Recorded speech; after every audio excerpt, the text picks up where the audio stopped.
Hi, everybody, this is Rose of Sharon, and I'm back again with another movie review. I just recently had the pleasure and delight of watching Doctor Sleep, which is the sequel to The Shining. And having been a huge, immense fan of The Shining since I was young, and knowing subsequently that Mr. King hated the movie. Yeah, I know it's different from the book, but I still think that it's the best horror movie ever made, other than Poltergeist.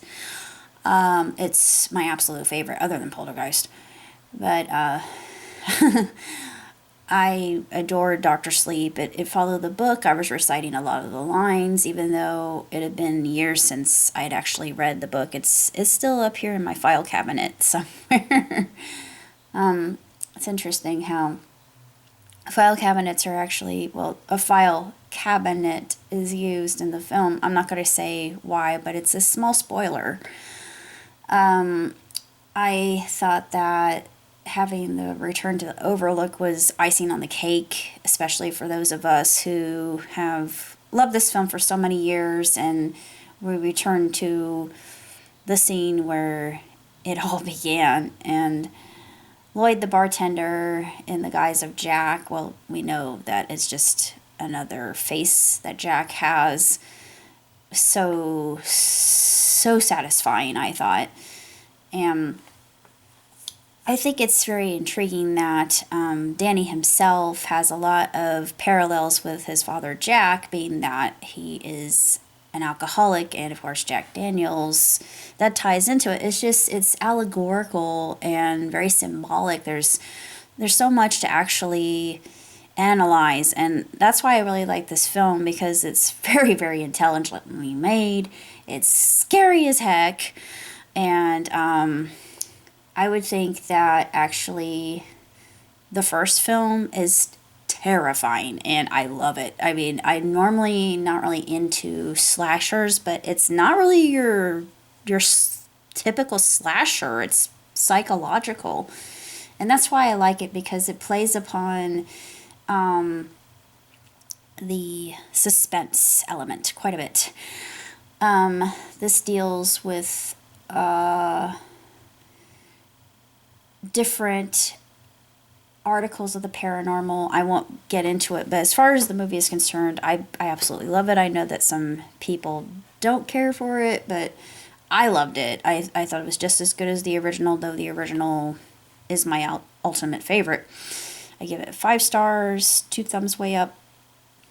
I thought that the girl who played Abra was just adorable, cute as a button, beautiful, beautiful girl. Perfect. I thought all of the villains were, ooh, they were creepy. But I liked that. I thought, yeah, well, Realm of Spirit does have its dark side, and I have been party to experiencing some of that. And when they speak of the Overlook as it is, there are places like the Overlook, so that should give you pause. I mean, there's so many things in the realm of the supernatural that it's hard to pinpoint everything, because we're so finite. We don't understand that there's more to what we can actually see and feel and comprehend with our finite brains. But I've experienced quite a few things that I cannot put to words, let alone understand myself. But it seems like, just like with Danny, they see me as this brilliant light, and they can't help themselves. It happens. I mean, I am a beacon for the paranormal. But I don't think it's anything unusual for me. It's not. So this is definitely not fiction, and I would say that the TV show Twin Peaks isn't fiction either.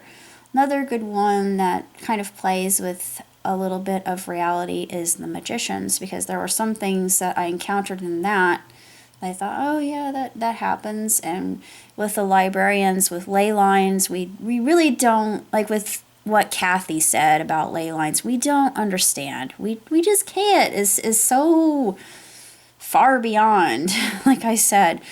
But I'm going off on a esoteric kind of train here. I don't really have that much else to say about Doctor Sleep. If you've read the book, watch the movie. I can't recommend it enough. I absolutely loved it. I thought it was verbatim, though there are those amongst us, some critics that say it was awful and it deserves a reboot. I personally don't see that. I thought there was nothing that's wrong with it. It's flawless as far as I'm concerned. I really don't have that much else to say about Dr. Sleep. It was just extremely entertaining, mesmerizing. I was completely engrossed in it. It was a little long. Yeah, it's a long film, but it is well worth the time and just the build up, the jump scares. There are a few jump scares, but it's mainly done as something that hinges upon terror and plays upon your discomfort as a viewer, which I really like. I don't know why, but I've always enjoyed the thrill of suspense, just because I think we all do. It's just that fight, flight, or fright knee jerk that we all have as human beings, given our survival mechanisms. Don't really have that much else to say, completely honest. But that's all I have to say for today. So until next time, live long, prosper. Ciao, Titi.